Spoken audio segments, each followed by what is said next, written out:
presidentes de la Fundación Everis, de la Confederación de Empresarios de Navarra, de Institución Futuro, querido rector magnífico de la Universidad de Navarra, consejero de Bienestar Social, amigos, amigas, señoras y señores.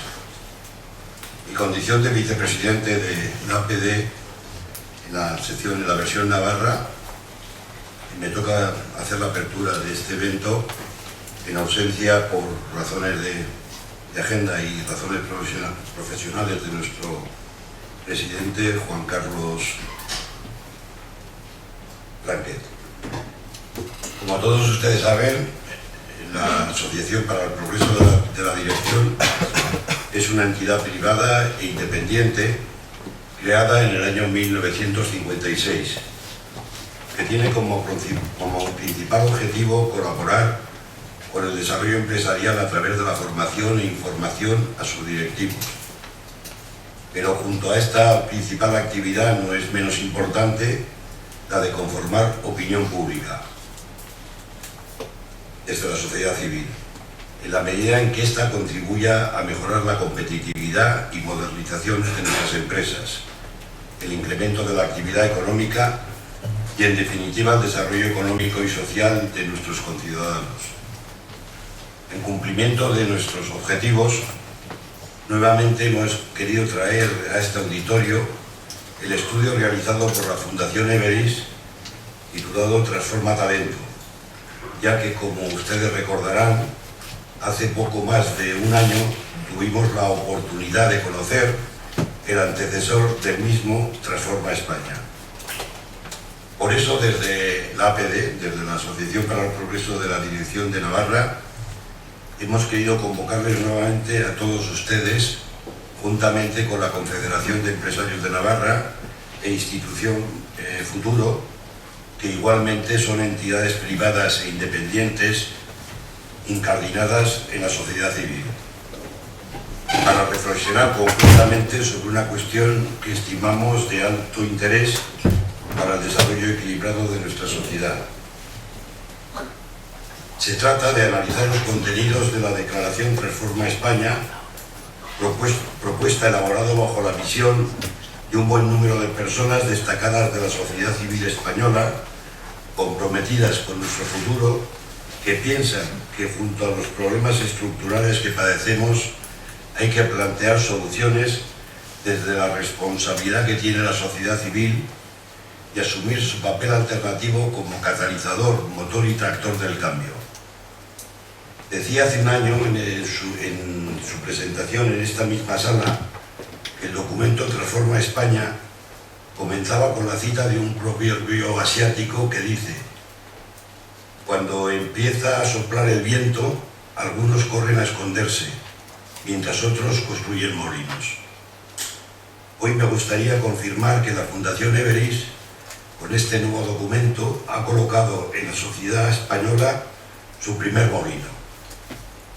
Dicho de otra manera, quiere abrir el debate de lo que supone potenciar el desarrollo del talento en términos de competitividad, crecimiento económico, bienestar y consecuentemente creación de empleo. La coincidencia de la aparición de este documento cuando desde el ámbito político se discute una nueva ley de educación que trata de favorecer la creación del talento, creo hace especialmente atractiva este evento, pues soy de los que piensan que los grandes problemas nacionales no se solventan exclusivamente con la intervención política, sino que la sociedad civil debe participar en el debate y aportar su punto de vista y su conocimiento. Desde esta óptica se hace necesaria una posición proactiva y creativa, como es el caso que nos ocupa. Para profundizar en el documento tenemos hoy en Pamplona nuevamente al presidente de la Fundación Everis, don Eduardo Serra, al que antes que nada quiero agradecerle su excelente disposición para aceptar nuestra invitación a pesar de su complicada agenda. También contamos con la presencia de don Alfonso Sánchez Tabernero, rector magnífico de la Universidad de Navarra, a quien le pediremos una breve reflexión sobre su opinión del significado que tiene el desarrollar el talento en una sociedad como la española, que aspira a mejorar su competitividad y también a cumplir los anhelos de miles y miles de jóvenes universitarios que, sin margen para la duda, aspiran a contribuir a nuestro desarrollo. No voy a caer en la tentación, sería muy largo, de trasladarles el espectacular, intenso y extenso currículum de Eduardo Serra. Simplemente decirles que cursó estudios de leyes en la Universidad Complutense de Madrid y que en 1974 ingresó con el número 1 de su promoción en el Cuerpo de Abogados del Estado. Decirles igualmente que la mitad de su vida profesional la ha dedicado a la administración pública, siendo el único español, al menos conocido por mí, que ha ostentado altos cargos por los 3 partidos gobernantes desde la transición política española, lo que da muestra de su talante abierto, de su flexibilidad intelectual para trabajar en la búsqueda de las soluciones que necesita España. A pesar de que, como antes he dicho, más del 50% de su actividad ha estado incardinado en el sector público, es bien cierto que también ha ocupado altas responsabilidades en el sector privado. Ha sido vicepresidente y presidente de compañías importantes como son Cubiertas MCTOV, Peugeot Talgo España, ha sido fundador de Airtel, hoy Vodafone España, y ha sido también presidente en España de Unión de Banqueros Suizos. A destacar igualmente el compromiso social de Eduardo Serra, puesto que ha dedicado parte de su vida a colaborar con organizaciones benéficas como es la Fundación de Ayuda contra la Drogadicción, INCIPE, el Real Patronato del Museo del Prado, y ha sido también fundador del Real Instituto Elcano. En la actualidad es, entre otros cargos, presidente de la consultora Eduardo Serra y Asociados, presidente de la Fundación Everest, vicepresidente de la Fundación de Ayuda contra la Drogadicción, vicepresidente del Patronato de la Universidad Antonio de Nebrija y también consejero, asesor y patrono de otras diversas instituciones nacionales e internacionales. Como todos ustedes pueden apreciar, un currículum de excelencia donde priman el conocimiento y la experiencia en la gestión pública y privada, suficiente para pilotar y promover desde la Fundación Everest un documento como el que nos ocupa esta tarde. Gracias otra vez, Eduardo, y gracias también a la Fundación Everest por su excelente colaboración para que esta jornada fuera posible. Gracias igualmente a la Confederación de Empresarios, a Institución Futuro y al rector magnífico de la Universidad de Navarra por compartir la organización de este evento juntamente con la Asociación para el Progreso de la Dirección. Y gracias a todos ustedes por su asistencia. Bien, cumplida la apertura de esta jornada, llegará lo importante. Eduardo, tuya la audiencia. Sin más preámbulos, les diré, como ha dicho José Manuel, yo creo que explicar el informe Transforma Talento que le presentamos a Su Majestad el Rey en el pasado mes de noviembre exige hablar de las dos patas que tiene. Uno es el objetivo que se persigue y otro es el método, porque me parece que el método es, si no tan importante, sí muy importante para saber el modo en que se ha confeccionado y por qué se ha confeccionado. El objetivo, desde luego, es conseguir que en España hagamos una mejor explotación del talento que tenemos. Como has dicho, José Manuel, este documento sale hace el año 2010. Hicimos un documento preocupado, como estaba todo el mundo, por la situación de la economía, pero no solo de la economía, de la sociedad española. Pensamos que no era mala cosa coger un ramillete de personalidades para que nos diera su opinión sobre cómo podríamos hacer para mejorar esa situación. Lo pensamos porque era básicamente entonces la crisis se veía sobre todo en el frontal económico, y normalmente los empresarios no quieren hablar de cuestiones políticas, y con razón, porque pueden temer el agradecimiento de favores es raro, pero las represalias son más frecuentes. Entonces eso nos hizo pensar, vamos a llamar a 100 empresarios. 100 es un número redondo, también lo es 10, pero 10 pueden ser represaliados, entre comillas, 100 no. La verdad es que pensábamos que nos dirían que sí 1 de cada 3. Para nuestra sorpresa dijeron que sí el 98%. Realmente dijeron que sí los 100, pero a los pocos días 2 de ellos llamaron, asesorados por su gabinete de prensa, entendían que era mejor no meterse en camisa de 11 varas. Se hizo con entrevistas muy largas, muy libres. ¿Cómo ve usted España? ¿Cómo la ve en el futuro? Igual, mejor o peor. Conversaciones muy libres, como digo, y anónimas. Nadie sabría quién ha dicho nada. Por lo cual, les decíamos muchas gracias por su tiempo.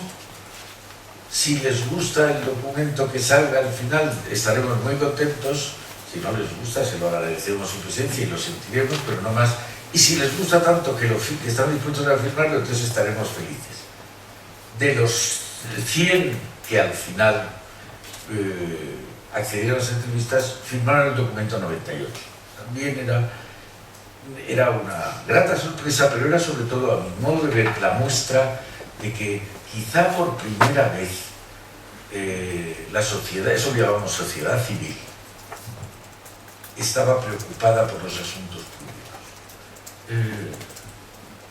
Decían que el principal intento regeneracionista lo hizo en 1901, hace más de 100 años, Joaquín Costa, con lo que luego se trasladó a un libro que se llamó Oligarquía y Caciquismo.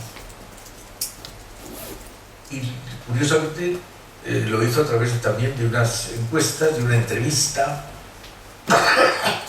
por escrito u oral.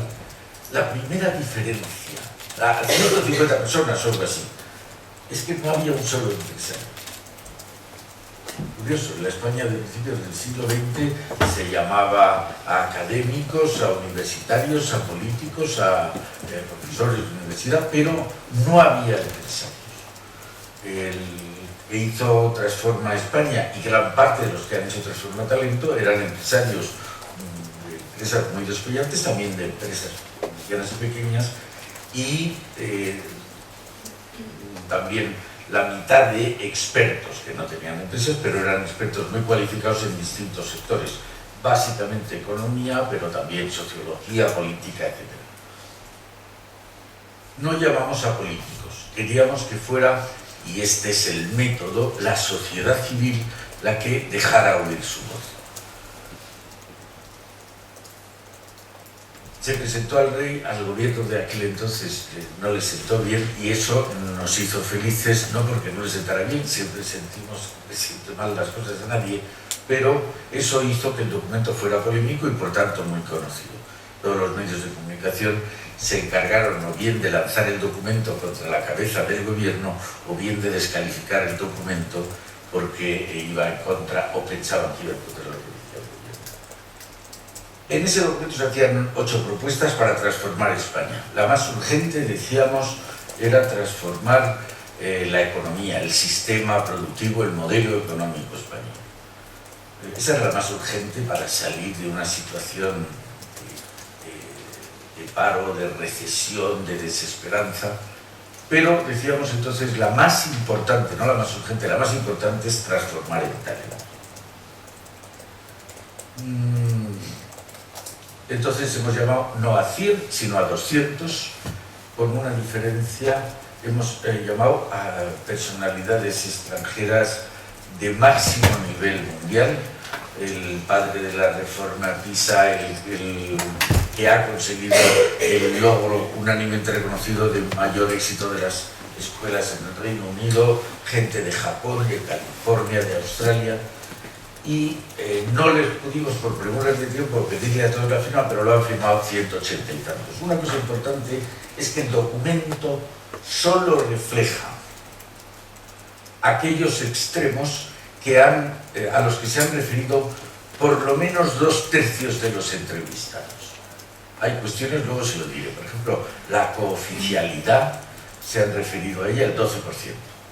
El de educación, la ciudadanía o religión, se han referido a ella el 8%. No están en el documento, no parecía, a juicio de los entrevistados, que mereciera la pena. Vamos, que fuera de los extremos básicos que hubiera que tocar para una reforma de la educación. También este es un país curioso, donde ha prosperado un refrán que dice piensa mal y acertarás, que es una cosa curiosa, porque yo creo que dice poco de nosotros mismos. Yo creo que muchas veces se acierta pensando bien, pero el caso es que con este piensa mal y acertarás, hubo gente que pensó que era una acción comercial para Everest.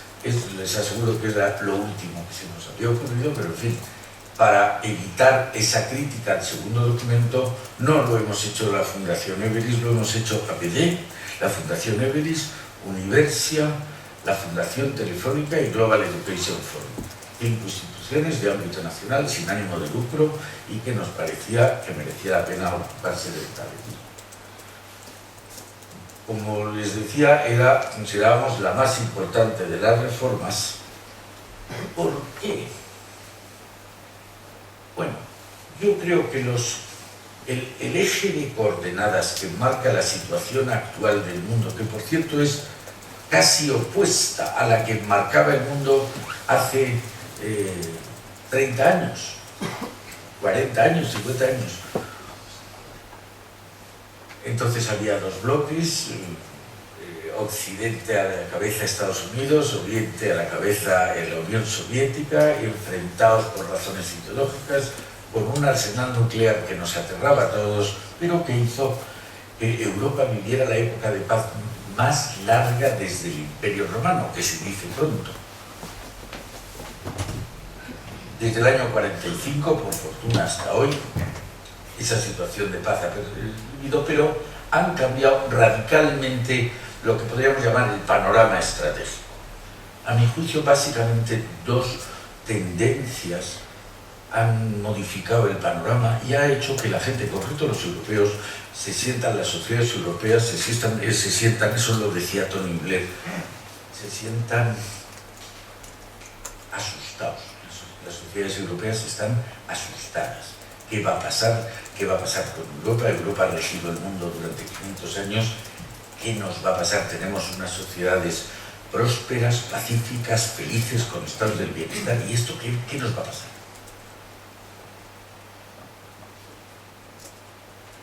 La primera, el eje de ordenadas es la globalización. Ya no hay dos bloques, ni uno ni 17.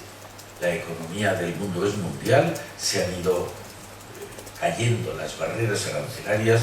Hoy tenemos que competir no Navarra con Aragón o con Cataluña o con Madrid, no con Francia ni con Inglaterra. Hay que competir, la industria esté donde esté, tiene que competir con todo el mundo. Es la globalización. Y la segundo, el eje de abscisas, es que vivimos en medio, los expertos dicen que estamos entrando en una revolución tecnológica. Y déjenme que haga aquí una digresión. Yo estudié economía, y en economía he enseñado que los factores de producción eran la tierra, el capital y el trabajo.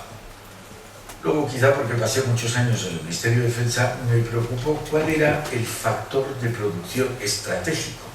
Es decir, cuál es lo más importante, también que debe tener un país, pero lo más importante para crear riqueza. Durante miles de años, el factor estratégico de producción era la tierra. Todas las economías eran agrícolas. La única manera de generar riqueza era entrar en explotación, terrenos baldíos, era en definitiva tener tierra. Y los que mandaban en ese mundo que duró miles de años, se les llamaba terratenientes. A principios del 19 empieza una revolución que llamamos la revolución industrial. Empieza la economía británica, es la primera del mundo que es una economía industrial. Se van incorporando Poco a poco economías europeas, Estados Unidos, Japón y el resto del mundo continúa con economías básicamente agrícolas. Occidente, que por eso se desarrolla tanto, se desarrolla hasta extremos desmesurados. El año 2000, el 18% de la población mundial consumía el 80% de lo que producía el planeta. Ese mismo año, Occidente gastaba en productos para adelgazar más dinero que el resto del mundo en productos para comer. Era a todas luces desmesurado. Nos llega la globalización, nos llega la revolución tecnológica, y en la revolución industrial ya el factor de producción no era la tierra, era el capital. Y los que mandaban, todavía siguen mandando, les llamábamos capitalistas. Para hacer un ferrocarril, para hacer un astillero, para hacer una siderurgia hacía falta muchísimo dinero. Pero ahora en el año 2000 ya llevamos década y media prácticamente del siglo XXI. Se han creado empresas muy importantes. Se ha creado Microsoft, se ha creado Apple, se ha creado Google, se ha creado Facebook. No ha hecho falta mucho dinero para crear esas empresas. El capital no ha sido lo decisivo. Lo decisivo ha sido un señor que se llamaba Bill Gates, un señor que se llamaba Steve Jobs. ¿Qué tenían esos señores? No tenían tierra, no tenían capital, tenían talento, tenían trabajo cualificado que llamamos talento. ¿Quién mandará en el mundo a partir de ahora, desde ya? No serán los terratenientes, no serán los capitalistas, todavía no tienen nombre, no sé si se les llamará talentosos o talentudos, pero va a ser otro plumaje de gente el que mande en el mundo. Hoy las economías desarrolladas, industrializadas, no pueden ser todas, por eso se habla de las economías emergentes. China hace el doble de automóviles que Estados Unidos. Yo estuve en una empresa de automóviles hace 20 años y en esa empresa, y entonces se hablaba, primer productor Estados Unidos, después Japón, después Alemania, después Francia, después Italia y después España. Luego España adelantó a Italia y éramos el quinto productor. Luego se adelantó Canadá, luego nos adelantó Noruega y de repente vienen estas economías emergentes y China no nos adelanta a nosotros. China en 5 años el doble que el siguiente. Por tanto, ya la cualificación, la excelencia en el mundo no está en una economía industrial, la pueden tener, está al alcance de cualquiera. Está en una economía, ¿cómo quiere que le llamemos? Tecnológica, talentuda, como sea. Pero la palanca que existe a disposición de los países hoy es el talento para mantener un nivel de vida, para avanzar en el ranking de los países desarrollados, como quieran ustedes llamarlo. El caso es que la única cosa que nos puede, o por un lado, alcanzar ventajas comparativas, o por otro lado, mantenernos donde estamos, ser capaces, aunque parezca casi imposible, ser capaces de mantener ese llamado estado de bienestar, exige que fomentemos, cuidemos el talento. Y por eso este informe. ¿Cómo está la situación del talento hoy en España? Bueno, pues no podemos decir que la situación del talento... Yo, por ejemplo, no tengo talento electrónico y no sé qué es. Me lo habían enseñado, pero... ¿lo veis aquí?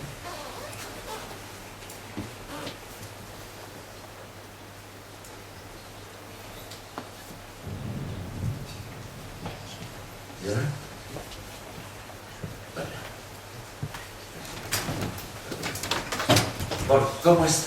¿Cómo está? Y ahora les voy a decir 4 realidades. La primera, 3 de cada 10 niños no terminan sus estudios escolares. 1 millón, más de 1,5 millones de personas. 1 de cada 2 jóvenes que buscan empleo no encuentra trabajo. Más de 2,5 millones de personas.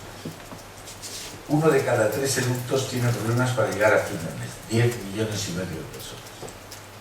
Y para nuestros pensionistas, ser milurista es un sueño inalcanzable después de una vida entera de trabajo. Más de 7,5 millones de personas. De manera que realmente la situación no solo del talento, sino de la sociedad española es más que preocupante. Si abrimos la mirada a ver cómo estamos en relación con otros países, en esta gráfica se ven los países no europeos del G8, básicamente Estados Unidos, Japón y Canadá. En los países referentes europeos, Alemania, Francia, Holanda y Reino Unido, España, que está en gris, los periféricos europeos, pues desde Grecia, Portugal, Italia, etc. Y en economías emergentes, los llamados BRIC, Brasil, Rusia, India y China, junto con Chile, Corea del Sur y México. ¿Y qué nos pasa? Distinguimos, a la izquierda está el desarrollo de los talentos, básicamente el sistema educativo. Y a la derecha está el valor de los talentos, básicamente el mundo laboral. Hay que hacer una acotación. El mundo laboral no es solo el mundo de las empresas. El mundo de las empresas es el mundo laboral, pero aquí hablamos de la sanidad, de las administraciones públicas, de las fuerzas armadas, de los cuerpos y fuerzas de seguridad, de las iglesias, todo el mundo del trabajo, de la actividad. Y vemos que en el desarrollo de los talentos España está muy por detrás de los referentes europeos o extraeuropeos, y también por detrás de los amarillos, de los periféricos o de los emergentes. Y en la puesta en valor de los talentos estamos todavía por delante de periféricos europeos y emergentes y muy por detrás de los referentes que hemos hablado. ¿Qué nos pasa? En el almuerzo lo hablábamos. España es un país que no está falto de talento, de lo que podríamos llamar talento potencial o talento latente. Pero ese talento deberíamos, si no fomentarlo, por lo menos mantenerlo para que al final fuera equivalente al talento realizado. En ese tránsito hay el de desarrollo de los talentos o generación, que era el sistema educativo. A la derecha está poner en práctica los talentos, el mundo laboral, y en medio, a modo de bisagra, pero nos parece muy importante considerarlo, el del sistema de encontrar puestos de trabajo, los sistemas de relacionar los egresados de las universidades del sistema educativo con los ingresos en el mundo del trabajo. Por tanto, eso es lo que se llama ecosistema del talento, tiene esas tres fases. La conclusión del estudio es que el talento potencial, el sistema educativo informativo lo reduce. El sistema de búsqueda de empleo lo reduce más. Y el mercado de trabajo lo reduce más. De manera que esa figurita grande que aparece a la izquierda, a la derecha queda mucho más pequeña. Y este es el desafío que tenemos, el conseguir que los talentos latentes al final sean talentos realizados. El documento parte de dos afirmaciones opinables, pero partimos de que talento es la capacidad de hacer bien una cosa, de tocar un instrumento musical, de dar clases en una facultad, de manejar bien un entorno o de dirigir bien el tráfico. Todo el mundo, la consecuencia es que todo el mundo tiene algún talento. O pretendemos huir, en principio, porque nos parece que es falso que hay gente que tiene talento y gente que no lo tiene. Todo el mundo tiene talento, por lo menos ese talento latente. Otra cosa es que les hayamos permitido, se le haya permitido desarrollar, realizar ese talento potencial o latente que tenga. La propia, lo hablamos también, la parábola de los talentos habla del que tiene 5 o el que tiene 10, pero todo el mundo tiene talento. Entonces, así, estando así, con más detalle se ve cómo solo, según el informe, en la formación de posgrado se amplía el talento, pero todo lo demás son reductores. Lo que está en rojo quiere decir que hay una gran oportunidad de mejora, lo que está en amarillo quiere decir que también hay oportunidad de mejorarlo.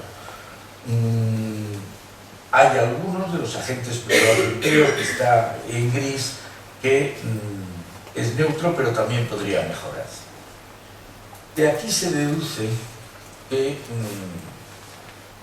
tenemos muchas oportunidades de mejorar. Déjenme que, para no exceder el tiempo y terminar con 30 minutos, les diga cuáles son las grandes oportunidades para nuestras escuelas, para nuestro sistema educativo. El documento hace un diagnóstico de todo el esquema, pero hace propuestas de solución solo en lo que se refiere al sistema educativo.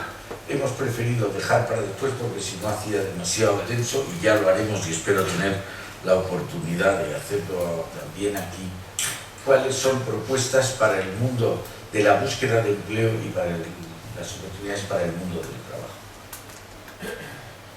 En estas oportunidades que ven ustedes aquí, déjenme que les subraye alguna.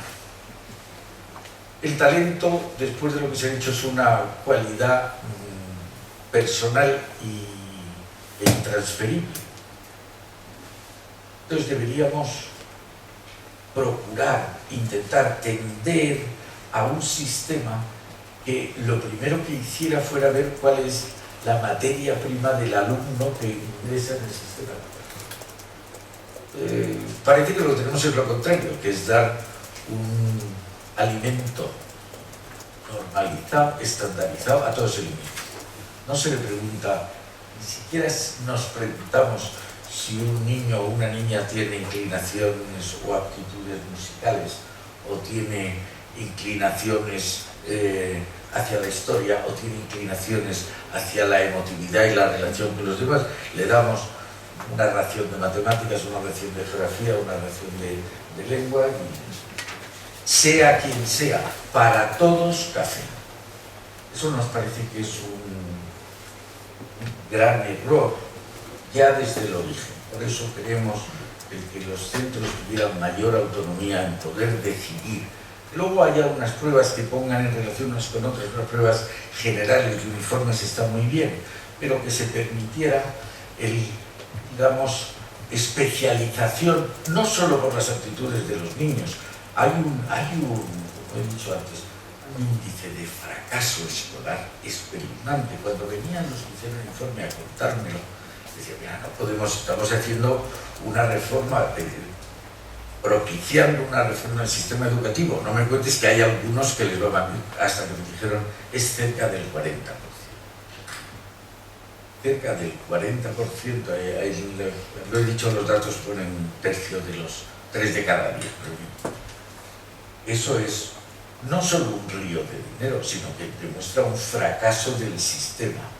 Hay escuelas que tienen un porcentaje de hijos de inmigrantes grande. Hay escuelas que no tienen hijos de inmigrantes en absoluto. Hay inmigrantes que no tienen el español como lengua materna. Tanto, y además que a lo mejor vienen ya, no cuando van a empezar con 3 o 4 años, sino con 10 o 12, y tiene que esperar, el profesor tiene que tomar una elección entre si procura que este no se quede descolgado y repite las cosas para que él las entienda, y los demás que no tienen esa dificultad se desentienden de la clase, o viceversa. A lo mejor esto podría haber escuelas que se especializaran en este tratamiento de este tipo de alumnos para conseguir que el fracaso escolar fuera menor. Algo parecido cuando se dice la rigidez del sistema educativo. Bueno, les decía al principio, deberíamos tener más en cuenta las circunstancias especiales de cada alumno, pero en el transcurso del sistema educativo también puede haber unos que adelanten más y otros que se queden estancados. Es una época para las personas extraordinariamente esencial y extraordinariamente problemática. La pubertad, a lo mejor niños brillantes por razones ajenas al estudio se quedan retrasados. Eso aconsejaría una menor rigidez del sistema educativo. Algo que todo el mundo hemos conocido. Supongo que ustedes, los que estuvieran en el bachillerato, ya quedan pocos, el bachillerato antiguo que yo estudié.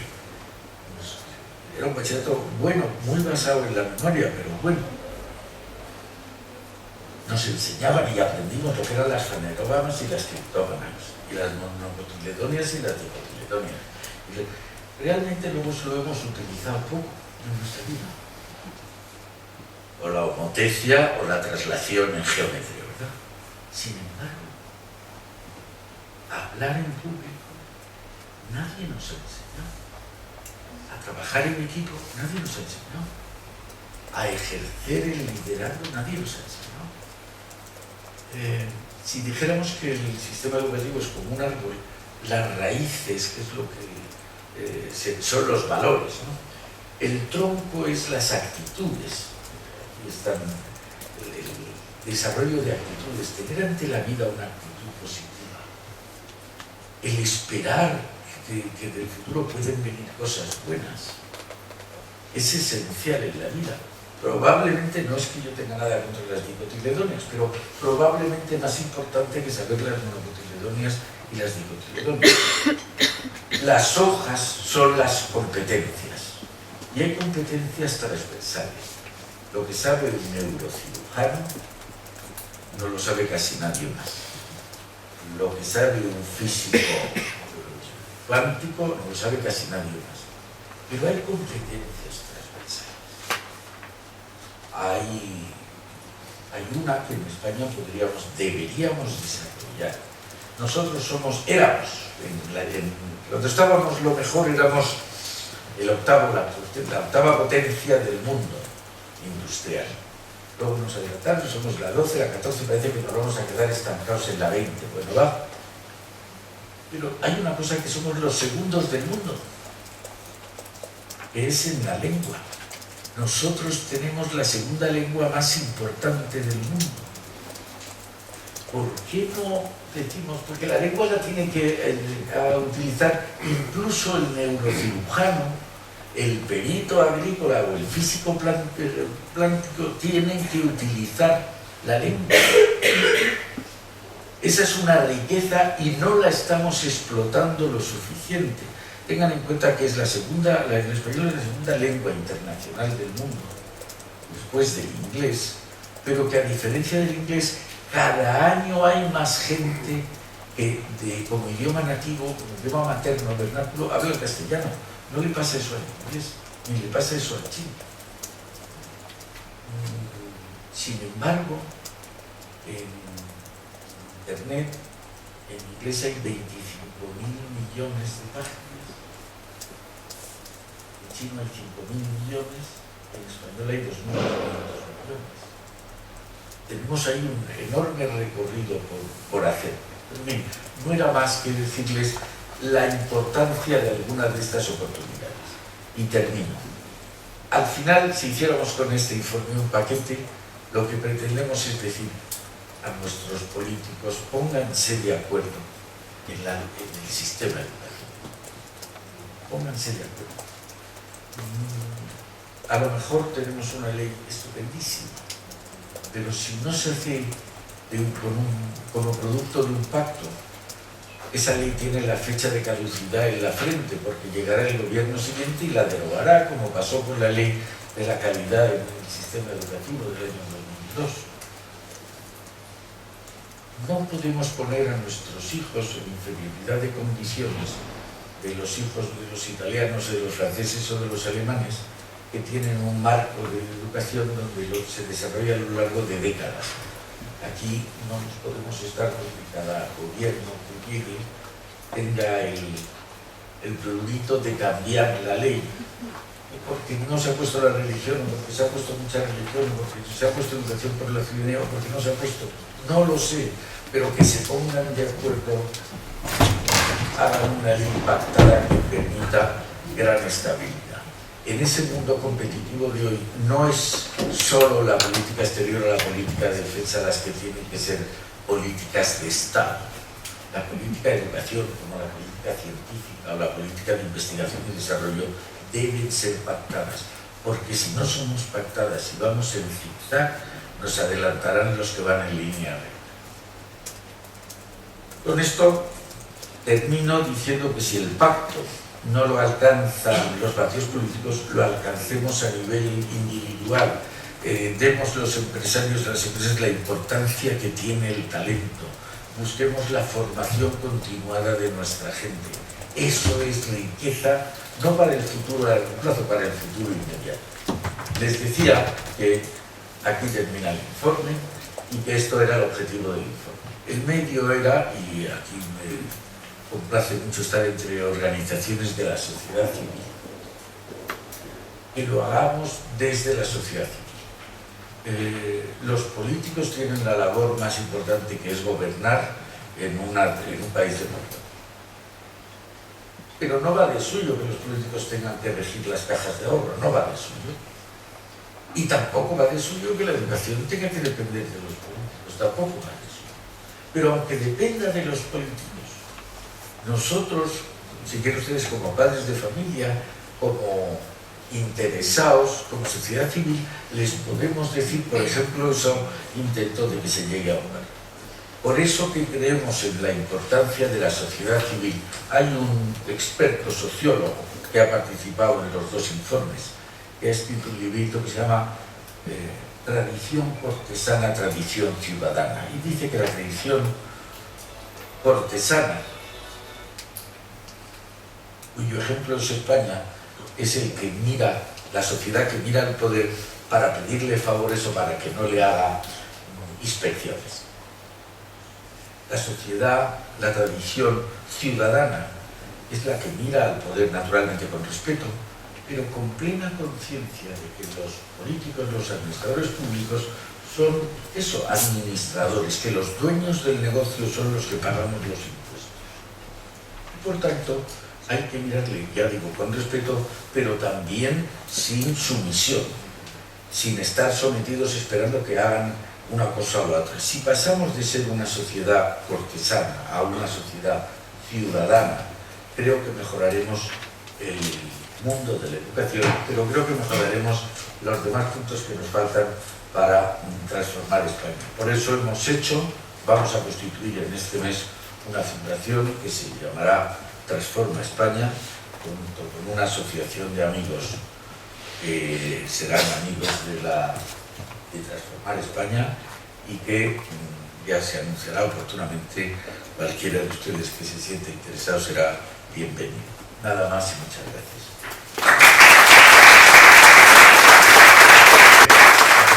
El mensaje que transmites, Eduardo, de que se puede, sigue impregnando a la Fundación Everis y al proyecto Transforma Talento, lo cual nos alegra a todos, y os agradecemos sinceramente el esfuerzo que estáis haciendo por desarrollar la sociedad de nuestro país y por saber transformar y motivar, y que España pueda ser cada día un poco mejor. Una de las principales áreas de investigación de Destino Futuro, como ustedes conocen, saben, es también la educación y el talento. Nadie pone en duda que necesitamos una nueva educación acorde a las nuevas necesidades de nuestra sociedad y también de nuestras empresas.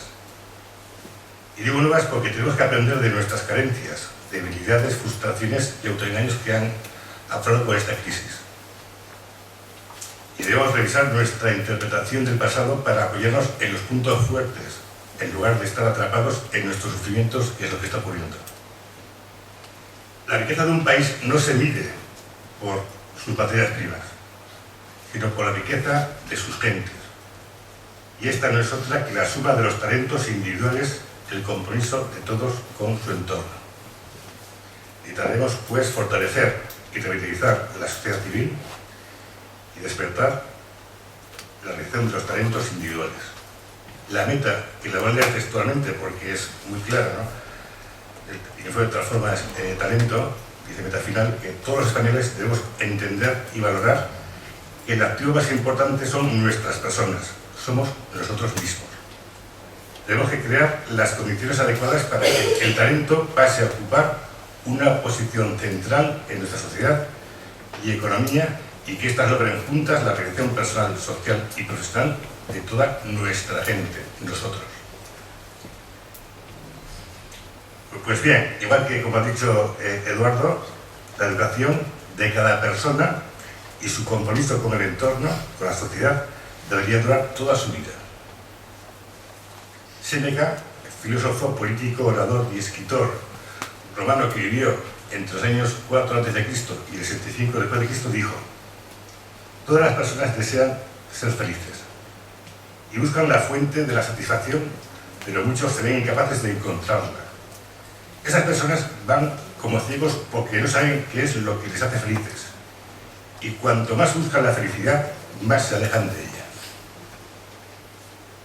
Es imprescindible averiguar qué es lo que queremos y saber que podemos.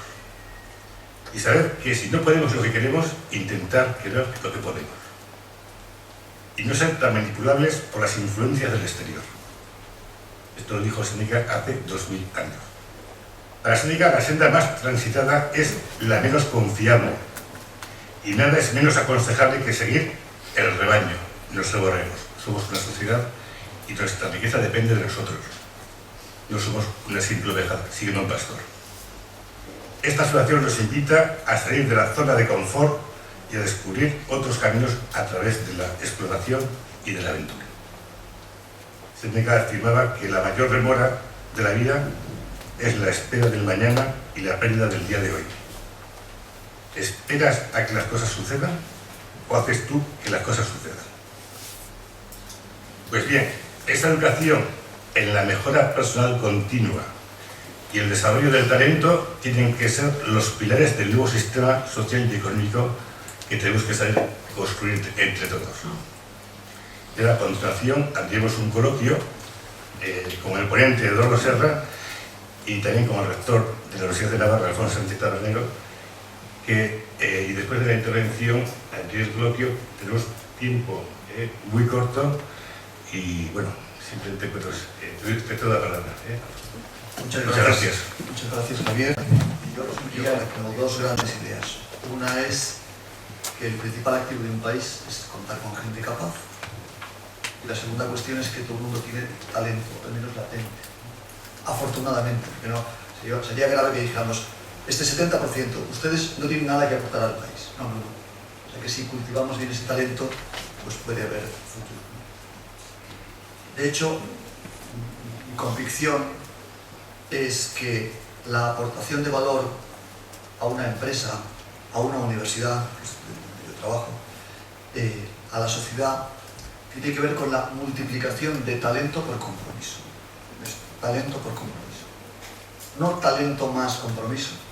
Porque si el talento fuera grandísimo, por ejemplo 8, y el compromiso pequeño 1, pues 8 más 1 pues es 9. Pero es una multiplicación, yo creo. Es 8 por 1, 8. En cambio, a la gente con menos talento, solo 4, pero más compromiso, 4. Pues llegamos a 16. O sea que es muy importante para que haya verdadera aportación de valor, que haya talento y compromiso. Puntuar muy bajo en cualquiera de estas dos cosas hace que no haya personas aportando valor. Me parece a mí que para aportar valor es necesario un contexto que yo resumiría en 5 rasgos. El primero sería crear entornos de libertad. Esa sería mi primera propuesta. Me parece que buena parte de la fuerza de Estados Unidos, con toda la cantidad de cosas criticables que tiene desde mi punto de vista, tiene que ver con esto. Estados Unidos es el país de la libertad de verdad, de la confianza en el ciudadano, que puede elegir en parte a qué se dedican sus impuestos. Los norteamericanos, me decía hace poco uno, mira, un norteamericano está convencido de que una ama de casa, no sé si Eduardo Serra, que ya ha estado mucho tiempo en la administración pública, estará de acuerdo conmigo, una ama de casa es mucho mejor administradora que el mejor ministro de Economía, porque se juega su futuro. Bueno, crear entornos de libertad, entornos verdaderos de libertad. Desde el punto de vista macro, me gusta mucho el ejemplo de Corea, un país dividido por el paralelo 38, cuando acaba la guerra, en el año 48, se divide en dos. Misma cultura, mismo idioma, misma península, mismo todo, misma renta per cápita. Al cabo de 2 o 3 años, ¿qué país es más rico? No voy a hacer pregunta por si acaso alguien falla. El norte. Al cabo de 2 o 3 años, el norte ha superado al sur. El norte, porque hay alguien que organiza, cada uno que haga lo que le toca y tal, y el sur es más caótico. ¿Qué sucede hoy? Hoy sucede que Corea del Norte, los coreanos del sur, los coreanos del norte viven 12 años menos que los del sur, son 8 centímetros más pequeños y 17 veces más pobres. 17 veces eso son muchas veces, ¿no? Parece ser más grave que ser más pequeñito, más alto, no creo que sea tan importante. Vamos, es importante en la medida en que es consecuencia de la falta de alimentación adecuada, ¿no? Bueno, yo creo que en España tenemos muchos entornos de Corea del Norte. Muchas empresas donde el que está en la empresa es un coreano del norte al que se le pide obediencia. Tengo aquí al presidente del Consejo Social de la Universidad Pública de Navarra. Yo me siento un privilegiado frente a mis colegas rectores de las universidades públicas que tienen poca libertad. Y lo siento por ellos, no pueden elegir cuánto pagan a los profesores. Tengo un profesor estrella y le voy a pagar el triple. No, mire usted, no puede. Esto lo va a regular el Estado. Confíe usted en el Estado. Es lo que le dices. Café para todos. ¿Por qué café para todos? Me parece que es muy importante coger la lupa y decir, oye, ¿dónde no hay un entorno de libertad? Porque creo que hay muchos entornos de libertad moderada. Creo que hay que confiar en la persona, ¿no? En su fuerza, hay que confiar en el mérito. Por tanto, mi primera propuesta es, si queremos gente más capaz, busquemos más entornos de libertad. Mi segunda propuesta es, ¿cómo conseguimos que la gente acepte mejor el riesgo y el fracaso? ¿Cómo lo conseguimos? Por ejemplo, ahora estamos en las universidades con los procesos de admisión. Entonces, todo el mundo quiere estudiar medicina, administración de empresas e ingeniería. ¿Por qué? Por la presión familiar. Hijo mío, esto tiene salidas. O sea que yo le digo al niño, mira, cógete, o sea, estudia ADE, o sea, ya de los 18 años hasta los 75 que te vas a jubilar, porque se va a jubilar a los 75, ese pobre chico, tal como vamos, ¿no? Cógete los ratios económicos financieros, las cuentas de resultados, los balances. Yo no digo, o sea, yo admito gente en administración de empresas, que no me parece mal, pero que la presión familiar sea para esto. Pues si alguien desde pequeño empieza a recitar poesía sobre los balances y las cuentas de resultados, muy bien, que vaya a ADE. Pero ya desde pequeño, yo he vivido algún tiempo en Inglaterra, me gustaba mucho. ¿Tú qué vas a estudiar? Yo griego y historia medieval. Ah, qué interesante. ¿Y a qué quieres dedicarte en el futuro? Yo creo que acabaré trabajando en banca. Normal. Si vas a trabajar en banca, perdón aquí, por la gente que está en el mundo de la banca, por lo menos durante unos años diviértete con el griego de la historia medieval. Es más, supongo que el mejor banquero será un poco poeta, un poco, ¿no? Ya tendrás tiempo de saber qué es la deuda soberana, ¿no? Ya tendrás tiempo. Perdón por contar una cosa personal, pero yo fui funcionario, como los luthiers, ¿no? Yo era un pobre desgraciado, ¿no? Yo fui funcionario. Y un día decidí venir a la Universidad de Navarra a trabajar y llamé a mis padres, ¿no? Como hijo bueno, me voy a Navarra. Y mi padre me dijo, ¿vas a dejar de ser funcionario? Sí. ¿Lo has pensado bien? Es que vas a ser el primero de España, me dijo. ¿Qué hace esto? Bien. Puedo decir que no me arrepiento. No. Claro, me parece que esa presión por la seguridad genera infecundidad. Así. Y creo que en los currículums las empresas tienen que decir, este señor ha fracasado 4 veces, lo quiero. Frente a, este señor es que no ha salido de casa, por eso nunca ha fracasado, ¿no? Me parece que tenemos que fomentar esa capacidad de atrevimiento. El tercer punto que yo propongo es huir del victimismo. Hay que tener un detector de victimismo. No sabría yo fabricarlo, ¿no? Pero pensemos en la crisis. Claro, los bancos es que me han vendido un producto financiero y me han engañado. A mí no, A mí no me han vendido nada, ¿no? Es que me ha dado un crédito para irme de vacaciones. Eres tonto, irte de vacaciones con crédito. Y el banco dirá, no, es que el regulador ha fallado. Soy víctima del regulador. Y el regulador dirá, el gobierno. Y el gobierno dirá, la Unión Europea, ¿no? Yo estuve hace unos meses 2 días en Grecia, 2 días, muy poco tiempo. Pero como tenía que ir de un sitio a otro, cogí muchos taxis. Y con todos los taxistas hablé del Madrid y del Barça y de Angela Merkel. Y los taxistas que no, bueno, yo no hablo bien griego, es más, no hablo nada de griego, pero conseguía entender los insultos a la canciller alemana. Oye, pero realmente tú que llevas este taxi por las calles de Atenas, ¿realmente tú crees que esta señora merece...? No sé, o sea, siempre somos víctimas de algo. O sea, la víctima no es culpable, por lo tanto no ha hecho nada, no aprende de nada, y su fracaso es explicable porque hay alguien malvado que está tejiendo los hilos de su desgracia. Pues yo me revelo a esto, porque me parece que es estéril y cobarde. Creo que hay que detectar, y que creo que la educación que tenemos que dar es, oye, pero tú no tendrás algo de culpa o algo que aprender, o alguna solución. Mi cuarto punto es que necesitamos gente que sueñe. Yo estoy convencido de que Nadal gana porque sueña con ser el mejor tenista de la historia. Estoy convencido. Y estoy convencido de que ahora mismo tiene entre ceja y ceja ganar 17 Grand Slams, que son los que ha ganado el hasta ahora mejor tenista de la historia. Y estoy convencido de que Steve Jobs hizo 6 revoluciones en Apple porque tenía sueños, como tenían sueños Nelson Mandela o la Madre Teresa. No quiero comparar la calidad o la magnanimidad de los sueños, pero sin sueños no haces nada. Y si lo que nosotros contamos a la gente, sobre todo más joven, que es cuando es más moldeable, es tienes que garantizar tu futuro, tienes que conseguir un empleo fijo. A mí eso no me parece un sueño. Un empleo fijo no es un sueño. Vamos, no estoy en contra de que la gente tenga empleos fijos, pero creo que parte de la formación es enseñar a soñar. Cuanto más magnánimo sea el sueño, más contagioso será, más fácil será captar aliados para que te ayuden a poner en marcha tu sueño. Pero hay que enseñar a soñar. Y la quinta cuestión que me parece interesante es enseñar a la gente a buscar fuentes de inspiración. Me hace gracia cuando alguien se va de vacaciones, por ejemplo, pues vamos a decir un clásico, a Copacabana, playa estupenda del río. ¿Qué tal las vacaciones? Muy bien, cuéntame.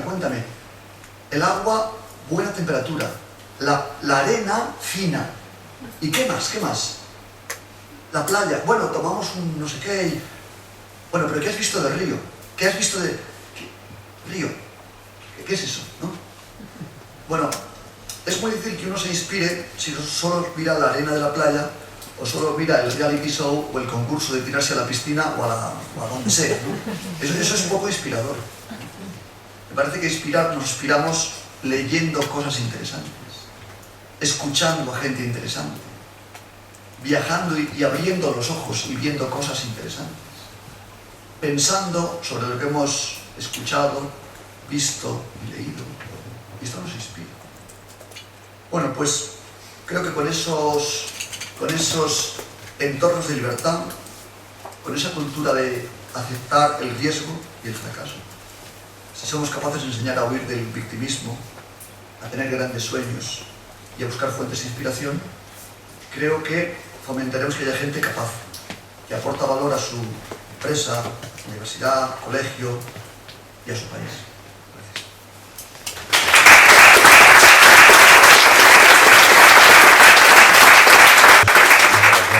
Para Alfonso. Eduardo, el tema de la ley Wert, la reforma del sistema de educación, ¿cómo lo ves? Y si está en sintonía con el transformamiento.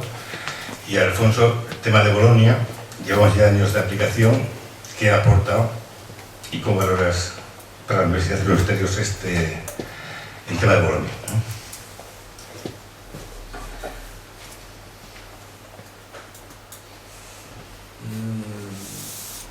Así como el informe, lo que he dicho hasta ahora es la voluntad destilada de 200 personas, esta pregunta la voy a contestar yo, porque los 200 hicieron el informe antes de que saliera la ley Wert. Por tanto, esta es mi opinión particular. A mí me parece que es una buena ley. Me parece que va a fomentar el mérito, me parece que va a fomentar la excelencia, la exigencia, conceptos que están un poco en el desván, como disciplina o autoridad, también van a ser favorecidos por la ley. El miedo que veo, bueno, lo malo del es que no parece que vayamos a tener pacto para la ley. Cuando no se alcanza el pacto, no se sabe de quién es la culpa. Yo he estado con el Mesover y él querría tener un pacto, según me ha dicho. El problema es que hay dos asuntos dentro de esa ley que, como dije al principio, no están en el informe porque no los consideraron la mayoría de los entrevistados. Uno es la cooficialidad de las lenguas y el otro es religión o educación para la ciudadanía. Sin duda, dos problemas importantes y álgidos en la España de hoy. Pero me parece que ambos podrían deslindarse del sistema educativo. Es decir, vamos a hacer una ley de mínimos pactada y luego hagamos lo que queramos que nos parezca correcto en esos dos puntos, que lo derogarán o no lo derogarán los que vengan luego, pero dejar un meollo, por decirlo así, un cuerpo sustancial de la ley que quedara al pairo de las vicisitudes políticas. Y esto yo creo que no se va a conseguir. Luego, en definitiva y como conclusión, me parece una muy buena ley y es una pena que no se apruebe por Bolonia. Pues primero diré que en mi universidad hay pro-Bolonia, anti-Bolonia y neutrales. Yo estoy en el tercer grupo. Yo soy uno de los 5.000 empleados, ¿no? Ahora soy el que más manda del 5.000, ¿no? Pero siempre como rector, el rector ocasional, básicamente es un profesor, ¿no? Digamos permanentemente. Entonces yo soy un neutral, ¿por qué? Porque creo que una buena universidad, o mejor dicho, el 90% de lo que hace que una universidad sea una buena universidad es que hay buenos profesores y buenos alumnos. Y si no hay eso, es malo. O sea, buenos profesores tienen a su vez dos características. Una, que sepan, y dos, que quieran a los alumnos. Y alumnos tienen una característica, es que estén empeñados en estudiar. Con eso, la universidad tiene el 90% para ser buena. Y lo demás, oye, conviene que las instalaciones estén bien, etcétera, ¿no? Pero, entonces, por eso me parece que Bolonia no es lo relevante. O sea, Bolonia no hace que una universidad mala pase a buena, ni hace que una buena pase a mala. Dicho esto diré, por ejemplo, una cosa que no me gusta de Bolonia, la concreta, y otras dos que sí me gustan. No me gusta de Bolonia la convicción que tiene el legislador de que el control garantiza la calidad. A mí me parece que el control garantiza la burocracia.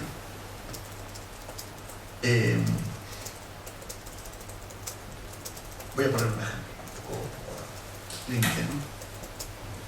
Una semana en la que uno de los másters del IES, la Escuela de Negocios de la Universidad de Navarra, la semana que había sido reconocido por The Economist el mejor máster executive del mundo, llegaba a la Agencia Nacional de Acreditación la propuesta para la oficialidad del máster. Entonces la agencia dice, no puede ser oficial porque no tiene prácticas. ¿Cómo va a tener prácticas un máster executive que hacen gente que está trabajando en su empresa? Mire, a mí me da igual que sea reconocido por el mercado o que esta institución lo considere el mejor del mundo. No tiene prácticas, no puede ser oficial. Se solucionó, quiero decir que al final todo se soluciona, pero la convicción de que rellenar el estadillo hace que esto sea bueno, yo no la comparto. Creo que lo que hace es que en las universidades tengamos que tener gente experta en rellenar estadillos. No creo que el control garantice la calidad, creo que garantiza la burocracia. Sin embargo, también es verdad que Polonia tiene cosas buenas. Por ejemplo, que los másteres sean títulos oficiales o que los grados sean homologables en Europa, tiene cosas buenas. Pero en fin, una universidad mala no se hace buena por aplicar Bolonia y una buena no se hace mala por aplicar Bolonia. Pues abre el turno de preguntas, pedimos que sean cortas y si desea identificarse la persona que haga la pregunta, los ponentes la agradecerían. ¿Qué sistema educativo funciona de otros países, que seguro que todos conocemos el ejemplo de Suecia, Finlandia? ¿Qué modelo educativo sabemos que funciona y por qué no se intenta trasladar a España? Y esto me plantea otra cuestión, que quizá no sea tan fácil como coger una ley y trasladarla aquí, sino que quizá también influye la sociedad, políticos, sociedad civil, etcétera, etcétera. Es decir, ¿qué modelo sería y por qué quizá costaría traerla. Gracias. Bueno, no es una pregunta fácil. Yo creo que no hay el sistema educativo, por definición, precisamente por lo que usted dice, porque la cultura, la historia, las tradiciones, los datos concretos de una sociedad. Igual que tampoco tenemos el peor sistema educativo. Yo creo que España ha sufrido unos cambios extraordinariamente importantes en los últimos años y eso ha hecho que, digamos, se desestabilice el sistema. Entre otros, el cambio quizá fundamental es que éramos un país muy aislado, que hemos entrado de repente en la corriente del mundo occidental cuando había cosas que no, digamos, no casaban bien con eso. Pero tiene usted razón. Gran parte de lo que aquí se dice, lo que ha dicho el rector, se explica en un país pobre. Unos padres a sus hijos en un país pobre quieren que tenga un empleo fijo para que no pase hambre. Y eso va en contra de la confianza en uno mismo, va en contra de la realización, va en contra de la asunción de riesgo. Un economista muy famoso que da clases en Columbia, en Nueva York y en Barcelona, decía que para arreglar nuestras universidades no había más que hacer que fueran gobernadas como nuestros equipos de fútbol, que tenemos 2 de los mejores del mundo. Y fuera. Él decía, si la alineación del Madrid o del Barça, el profesor en cuestión, la decidieran todos los porteros de los estadios y todos los empleados, seguramente no tendríamos los mejores equipos del mundo. Si el sueldo de los futbolistas fuera para todos el mismo, no tendríamos los mejores equipos del mundo. Quiero decir, aquí hemos tenido, este profesor decía, en Estados Unidos yo no tengo que preguntar quién va a montar su propia empresa, porque en quinto de económicas todo el mundo va a crear su propia empresa. Y decía, con algo de ironía, aquí hemos mejorado mucho. Hace 30 años todo el mundo quería ser funcionario público. Ahora ya solo la mitad. La otra mitad quiere trabajar para la Caixa de pensiones. Realmente hay que entender qué es lo que quiere un país. Yo, que soy de época de país subdesarrollado, lo que querían nuestros padres es que fuéramos funcionarios públicos, punto final. Porque eso probablemente no te llevaría a realizar tus sueños, pero lo que te garantizaba es que hambre, como la que se había pasado en los años 40, pues no ibas a pasar. Yo creo que hay un denominador común, algo que nos podría dar muchas más alas al sistema educativo, y se ha dicho varias veces. Lo que ha leído Javier sobre Séneca es la mejor lección, es decir, vamos a robustecer la confianza en sí mismos que tienen los estudiantes. Yo, la primera vez que me quedé asombrado fue en Estados Unidos, en una universidad americana, donde cualquier cosa que decías salía el catedrático que te parecía un ser de leyenda porque le habías leído y todo, y decía, es muy interesante eso que usted dice, me lo podría repetir, y tú dices, no, soy yo capaz de llamarle la atención. Aquí, oiga, dése con cuidado porque le suspendo. Es decir, la actitud entre profesor y alumno, no me refiero a nadie en concreto, y seguro que la situación ha cambiado mucho de mi época aquí, pero ese me parece una de las claves, el robustecer la confianza en nosotros mismos. Yo creo que se han dicho aquí cosas que era verdad, el miedo al fracaso. Es que la sociedad nuestra perdona mal el fracaso. Tomás Alva Edison, que descubrió la línea incandescente, decía que un inventor es el que acierta una vez después de haber fracasado 99. Es decir, el fracaso tiene su recompensa. Los entornos de libertad, la ausencia de control, es porque en el fondo no solo das confianza, sino que te fías. Es curioso, cuando se terminó ese sistema que les bosquejaba cómo ha cambiado el panorama estratégico actual del de hace 50 años. Cambió en los años 80, siendo Reagan presidente de Estados Unidos, y yo en aquel tiempo, por razón de trabajo, tenía que ir muchas veces al año a Estados Unidos a entrevistarme con gente del mundo. Y hubo un momento que los jóvenes no se acordaban, pero quizás los mayores sí, en que la Unión Soviética desplegó unos misiles apuntando a las capitales occidentales, que se llamaban los SS-20 y los SS-20. Entonces Reagan dijo, vamos a desplegar unos misiles que apunten a Moscú, y que se llamaban los Pershing y los Cruise. Y entonces la prensa occidental, mejor dicho, básicamente la prensa europea, empezó a hablar de que Reagan era un belicista, que nos iba a llevar a la Tercera Guerra Mundial,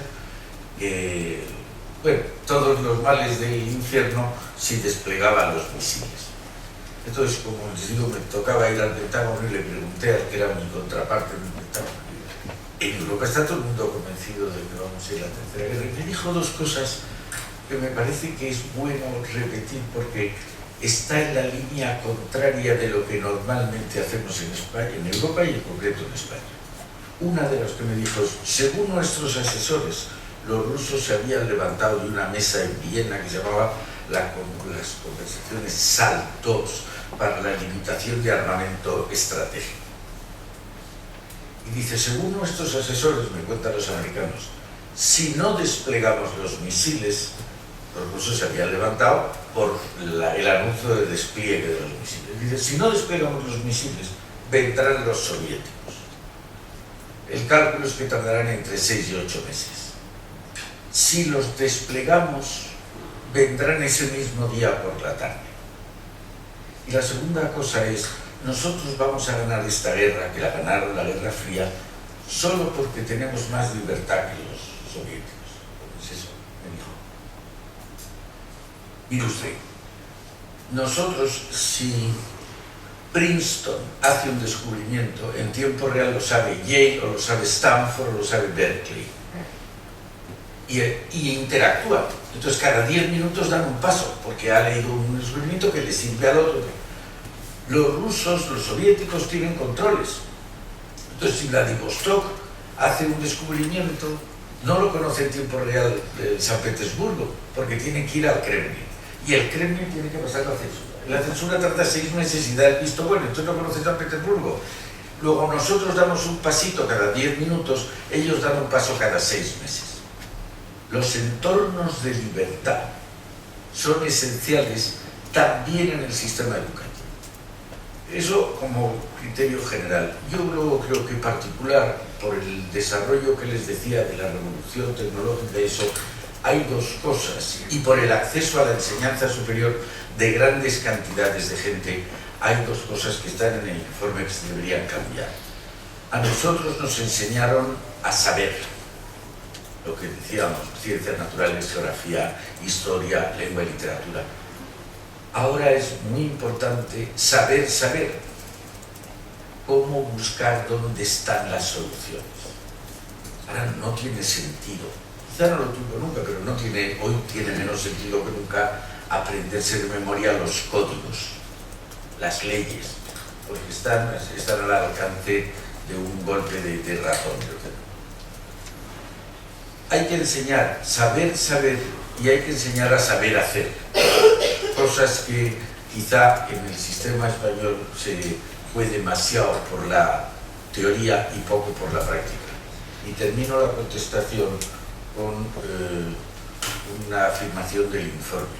El sistema español, que no es el peor, ni mucho menos, pero es el del mundo, de todo el mundo, el que más se apoya en la memoria. Y probablemente la memoria es una cualidad que hay que ejercitar, pero probablemente no es la única. Y enseñarle al alumno a pensar por su cuenta, no a repetir lo que ha dicho el profesor, sea una buena lección. No sé si puedo añadir algo solo sobre la universidad, que es de lo que sé un poco más del colegio, sé de cuando yo iba, pero ha pasado tiempo desde entonces. Yo diría que estoy de acuerdo también en este caso con la metáfora del fútbol, que en el fondo lo que dice es que una institución no se puede gobernar de modo asambleario y sin incentivos. Y desgraciadamente creo que este es el caso de la Universidad Pública Española, que es la universidad dominante en España. Y creo que la culpa no es, por así decirlo, de la universidad, sino de quien establece las reglas del juego de la universidad. De hecho, siempre cuando alguien me pregunta, oye, las mejores universidades del mundo, le digo, mira, para empezar a jugar el partido, luego hay que jugarlo, pero para saltar el campo, del mismo modo que tienes que saltar con las botas puestas y sin estar borracho para jugar el partido. Para jugar el partido de la calidad universitaria necesitas dos condiciones. Una, que el que manda pueda mandar, pueda gobernar, pueda dirigir, pueda tomar decisiones. Y que no sea una asamblea. Y la segunda condición es que la universidad no tenga ánimo de lucro. Estas son las dos condiciones que cumplen para empezar a jugar el partido toda universidad que es bueno o que quiere ser. Añadiría una cosa más que es, no sé si es un poco obsesivo por mi parte, que es la libertad, ¿no? O sea, desde el punto de vista de la universidad, eso. Desde el punto de vista de la sociedad, el mejor sistema educativo es el que da más libertad de elección a los alumnos, o en el caso de los niños, a sus padres. La Universidad Española tiene 8 siglos de historia. Nunca ha sido tan provinciana como ahora. Nunca, en los 8 siglos. Jamás. Jamás hasta ahora. Y esto era porque en muchas ciudades no había universidad, entonces había movilidad. Ahora en todos los pueblos hay universidad. Y por tanto la gente estudia en su pueblo. En algunos casos es por pereza. ¿Tú de dónde eres? Pues de Cuenca. No sé, hay aquí muchos conquenses. Pero en fin, he elegido un sitio pequeño para que, por si alguien se sentía agarrado. ¿Y qué quiere estudiar? Ingeniería. ¿Y dónde? En Cuenca. Pero en Cuenca no hay ingeniería. Estudio Derecho. Todo con no salir de Cuenca. Estudiar con otros conquenses. Yo creo que universidad tiene que ver con universalidad, no con conquenseidad. Y por tanto, creo que hay que favorecer la libertad. Favorecer la libertad es que el señor de Cuenca se puede ir a estudiar, si quiere, a Madrid, a Almería, a Boston o a Pamplona, porque tiene una cobertura económica que haga esa libertad de elección posible. O sea, que no puede elegir el rico, sino cualquiera, ¿no? Por tanto, me parece que todo sistema educativo de calidad tiene que estar orientado a darle la posibilidad real a la persona de elegir qué quiere hacer, dónde quiere ir. Y eso supone, pues, también invertir recursos. Hay otro axioma evidente que es la calidad educativa cuesta dinero. Si queremos tener buena calidad, hay que gastar dinero. Público, privado, en fin, pero hay que gastar.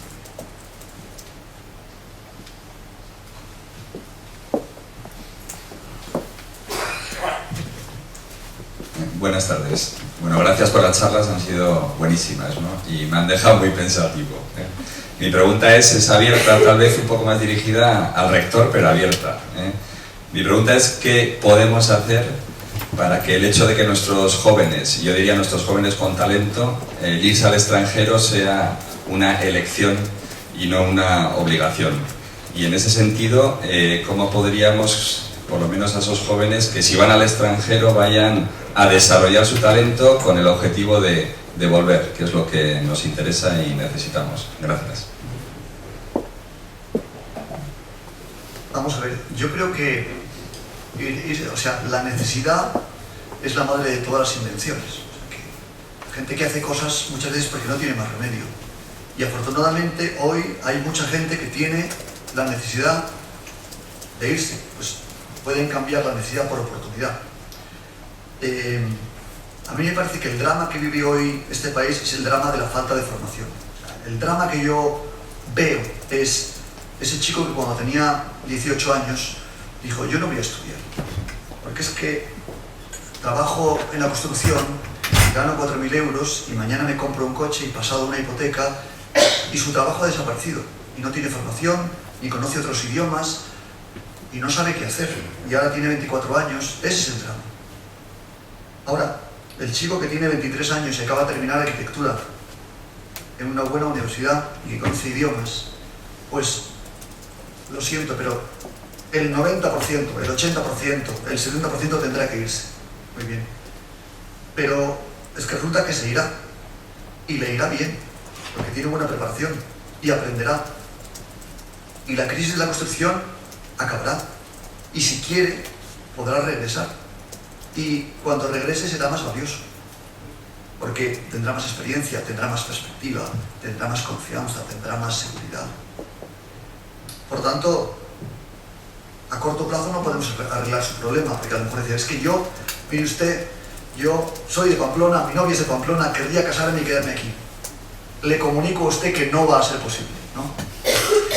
Bien, pero creo que es una tragedia y que a lo mejor ese esfuerzo involuntario que va a tener que hacer le va a venir bien a él y le va a venir bien a su país. Al final, lo que funciona es, creo yo, la apuesta razonable me parece a mí es la formación de más alta calidad, la perspectiva global, la capacidad de hacer cosas en otros mercados, en otros países. Y el drama es el drama de quien no se ha formado y por tanto está mucho más indefenso en el mercado laboral. ¿Puedo añadir lo que he dicho? No, yo estoy muy de acuerdo con eso, quizá con un matiz. Si, como decíamos de niños, si yo fuera rey absoluto, declararía obligatorio irse después de los estudios 3 años al extranjero. Lo malo es que no hay otra solución. Y por tanto, somos gente que se ha formado gracias al contribuyente español y que va a empezar a rendir no en beneficio del contribuyente español. Pero yo creo que ese es un fenómeno temporal. Es decir, creo que la inmensa mayoría van a volver. Eso implica dos cosas. Una, que realmente mejoremos. Yo creo que esta crisis es muy mala, todo lo que queramos muy grave, extraordinariamente dañina, pero no es eterna. Entonces, cuando la crisis termina, debemos ser capaces de ofrecer puestos de trabajo a esos que se han tenido que marchar. Y segundo, porque yo creo que la inmensa mayoría de la gente que se ha ido quiere volver, precisamente porque se ha ido un poco a la fuerza. Yo creo que esa gente que se ha tenido que ir al extranjero, van a venir con más experiencia, con experiencia internacional, y van a venir con idiomas. Probablemente, si los tenían, van a venir con esos idiomas perfeccionados. Yo creo que, en definitiva, el hecho de que hayan salido un tiempo, si vuelven, será para bien. Si no volvieran, sería un drama. Pero, así como la expresión en este país siempre va seguida de un juicio peyorativo, tiene una excepción, que es, en este país se vive mejor que en ninguno. Si eso es así, yo creo que esa gente que está teniendo que ir a la fuerza volverá. Pues sí, yo también quiero hacer una aclaración. Se está hablando ya excesivamente del drama de la juventud que sale al extranjero, y no está el drama. Hay que ver qué es lo que está ocurriendo, que estamos hablando localmente, hablamos de la Unión Europea, donde, a diferencia de Estados Unidos de América, que significa lo mismo, Estados Unidos o Unión Europea, no tiene nada que ver. Estamos hablando de un solo país, que es Estados Unidos, donde la gente fluye de un país a otro, buscando donde hay trabajo. Si se va desde donde hay trabajo, donde no hay diferencia de tipo de interés, puede haber inflación en función de donde hay más o menos demanda de producto, pero aquí, el que nuestro hijo se marche a Alemania, cuando estamos hablando de la Unión Europea, se está marchando a nuestra Europa. Lo que ocurre es que aquí no es nuestra Europa. Aquí lo que se ha hecho es el mundo al revés. Antes, aquí se ha puesto el euro, pero no se ha unificado un país. Y ese es el drama. Que al final van a encontrar ya un nivel de riqueza y además que no quieran volver. Que aquí luego no encuentren lo que ellos esperan, porque España se vaya empobreciendo porque no somos capaces de sacarlo adelante. Sí, buenas tardes, soy Javier Turrón, catedrático de Educación de la Universidad de Navarra. Conozco bastante a fondo el informe porque me lo he estudiado y he escrito sobre él, y creo que es una gran oportunidad y por tanto lo celebro como persona que lleva estudiando el tema del talento 20 años. Creo que con poca fortuna por lo que se ve. Pero aquí hay un problema que son los cómo. Porque claro, el talento no se desarrolla de manera espontánea. Por tanto, lo que hay que hacer es identificar la capacidad tempranamente. Y el déficit de identificación de la capacidad potencial de los escolares en este país es absolutamente dramático. Si a eso le añadimos una escuela que está obsesionada con la igualdad y que está obsesionada con promover la igualdad, cuando la escuela lo que tiene que hacer es promover la diferencia, consiguiendo el óptimo de cada una de las personas, pues entonces tenemos un problema, yo creo que bastante grave. Pero claro, aprovechando que yo vengo del mundo de la educación y que estamos en el contexto de la empresa y por tanto del dinero, de los recursos, del capital, yo diría, les diría que no se puede dejar solo el sistema educativo.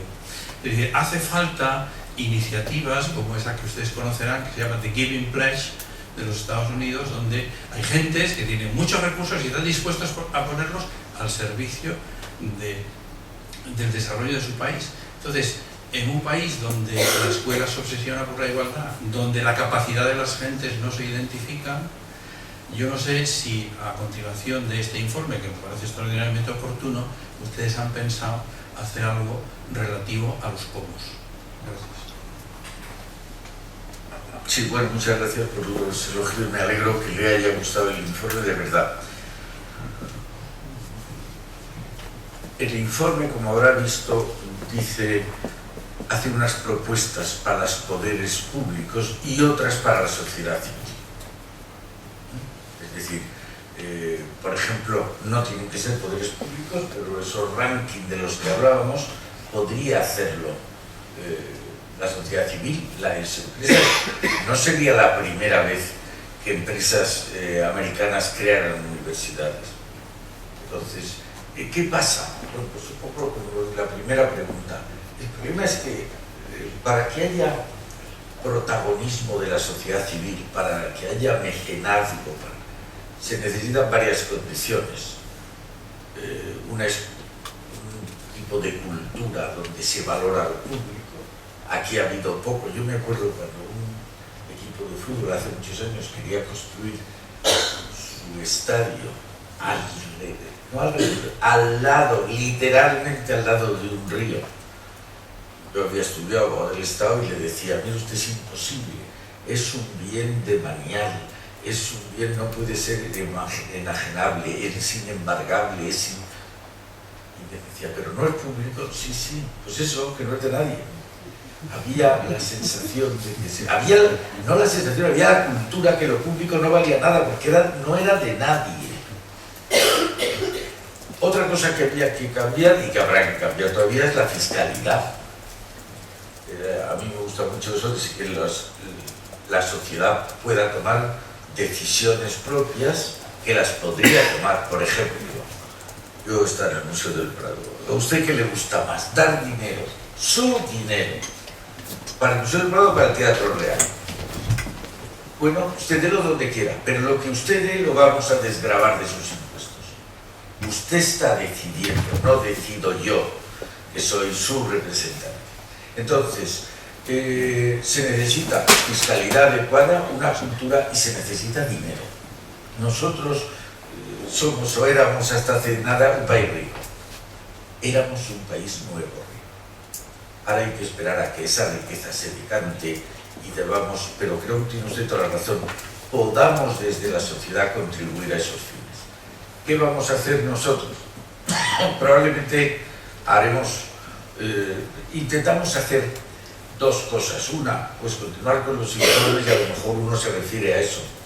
Pero otra cosa es devolver la esperanza a la gente.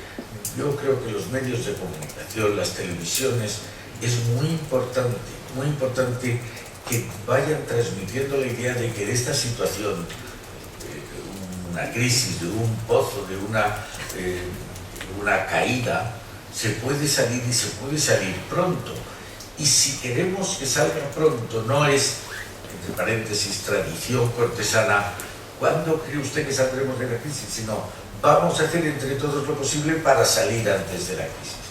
Cuando llegue eso, creo que estaremos en condiciones para hacer lo que usted dice, que se colabore, el cómo sea entre todos y pudiendo influir todos en eso.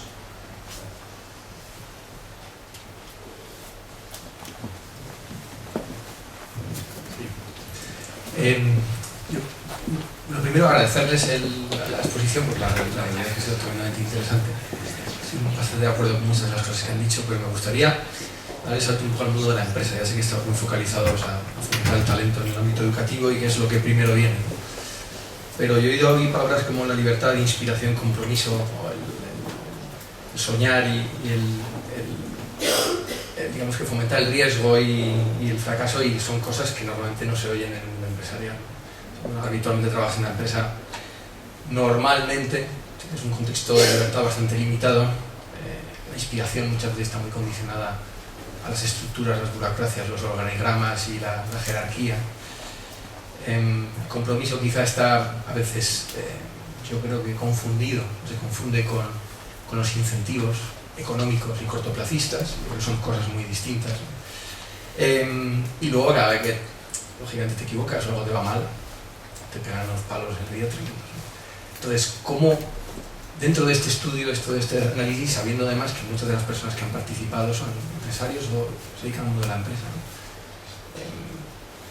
O merece la pena también que hablemos de esto, porque obviamente yo creo que tiene mucho sentido, ¿no? Y como de nuevo responsabilicemos de que el talento no aflora en este país porque el sistema educativo no es el adecuado, los políticos no nos motivan y además, bueno, todo lo que se está hablando de los políticos, etcétera, etcétera, y tampoco miremos un poco hacia adentro dentro del ámbito empresarial, yo creo que también nos seguiremos quedando cortos, ¿no? Entonces, ¿qué opiniones, qué reflexiones pueden trasladar al respecto?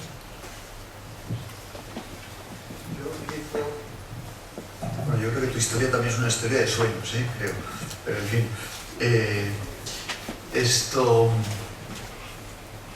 vamos a ver. Yo creo que hemos pasado de una época en la que las ventajas competitivas tenían que ver con dimensión, tamaño, capacidad productiva, acceso a las fuentes de financiación. Bueno, esto último ahora coyunturalmente es importante, ¿no? Pero solo coyunturalmente. Tradición, relación con los proveedores y los distribuidores, capacidad productiva, etc., ¿no? A una realidad nueva en la que a mí me parece que las ventajas competitivas tienen que ver con aspectos inmateriales. Y básicamente me parece que hay dos asuntos donde se juega el partido, que son los equipos humanos y las marcas, que son realidades intangibles. Las marcas son importantes porque hay mucho ruido, mucha competencia, entonces destacar es difícil. Y las marcas son las que generan confianza. Pero las marcas son el resultado del trabajo de la gente. Y al final creo que la batalla, si obviamos un poco la crisis dura, pero que no es eterna que vivimos, al final, ¿qué es lo que hace que una organización supere a otra? Si la tira de cosas van a ser higiénicas, van a ser difíciles de diferenciar. Al final creo que la clave del partido es el espíritu de equipo. Gente ilusionada, gente comprometida, gente con ilusión, con esperanza, con optimismo. Esta es la clave.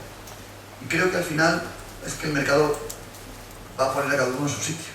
Porque una compañía que no cuida a su gente, sucederá que los mejores dirán, los mejores son los que tienen más capacidad de irse, porque son los más valiosos en el mercado. Con lo cual, yo creo que quien no lo haga bien aquí, o sea que la empresa que no haga bien esto, tiene poco futuro, aunque sea grande. Porque yo creo que el pez grande no se comerá al chico, sino que a lo mejor el rápido o el motivado irá por detrás y le morderá en la cola al grande. O sea, yo creo que un equipo humano entusiasmado con un proyecto tiene grandes posibilidades de ganar. Y un equipo desmotivado o incentivado a corto plazo con una retribución variable tiene poco futuro.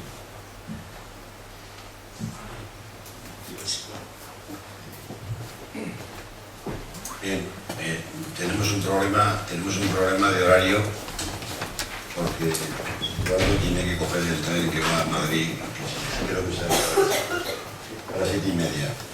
Por consiguiente, si no les parece mal, porque el propio seguramente podíamos prorrogar durante mucho tiempo, o prolongar, mejor dicho, cerrar la sesión del presidente de la Confederación de Empresarios. Muchas gracias, José Manuel. Efectivamente, tenemos ya muy poco tiempo. Bueno, yo estoy muy de acuerdo con todo lo que se ha dicho aquí. Creo que se han dicho cosas muy interesantes y había preparado algunas ideas, algunas de ellas ya se han dicho. A mí no me gusta mucho leer, pero por ir un poco más rápido lo voy a hacer, ¿eh? En la situación de crisis en la cual estamos viviendo en este momento, los colectivos, comunidades o países que no sean capaces de identificar las razones del éxito del futuro están perdidos. De manera que hay que prever qué es aquello que me va a dar éxito en el futuro para ya empezar a desarrollarlo. Una de esas cosas es el talento, ¿eh? Yo estoy convencido que es el talento. Un país, una comunidad, un colectivo cuenta con un cierto talento, ¿eh? Talento que hay que descubrir y hay que desarrollar, formarlo y desarrollarlo, ¿no? De manera que el talento hay que entenderlo no solo como inteligencia, sino como el conjunto de aptitudes que las personas tenemos para desarrollar alguna actividad sensiblemente mejor que los demás. Por tanto, el talento se ha de considerar como un potencial que hay primero que reconocer para después contribuir a su formación y desarrollo. Si no lo hacemos, si no modificamos nuestros sistemas educativos actuales desde edades tempranas, especialmente en edades tempranas, para poder primero identificar y luego desarrollar y potenciar el talento de nuestros niños y jóvenes, estaremos condenados a ser una sociedad mediocre. El talento entendido también como una manifestación de la inteligencia emocional se presenta de múltiples formas y todas ellas son útiles y beneficiosas para la sociedad. Se puede ser buen profesional siendo deportista, profesor, cocinero, artista, científico, tecnólogo, financiero, etc. Lo importante es hacerlo bien, innovando, creando riqueza y abriendo nuevos caminos que otros seguirán. Tal vez gran parte de las abultadas cifras de fracaso escolar que tenemos sean debidas a que estamos obligando a nuestros estudiantes, como ha dicho el conferenciante, a tomar siempre la misma ración, igual para todos. Y eso pues pone de manifiesto el rechazo de muchos de ellos a no saberse las monocotiledóneas y dicotiledóneas o las fórmulas del silogismo que entonces estudiábamos, etcétera, etcétera, ¿no? La solución a este problema que tenemos es compleja y de hecho el estudio de la Fundación Everest pues nos viene muy bien para ilustrar ese problema tan complicado que tenemos encima de la mesa. Es muy difícil decirle a nuestros jóvenes de hoy que para encontrar trabajo deben convertirse en empresarios y crear sus propios negocios, si antes no les hemos educado para ello, si antes no les hemos dado las herramientas precisas para el desarrollo de esta complicada actividad.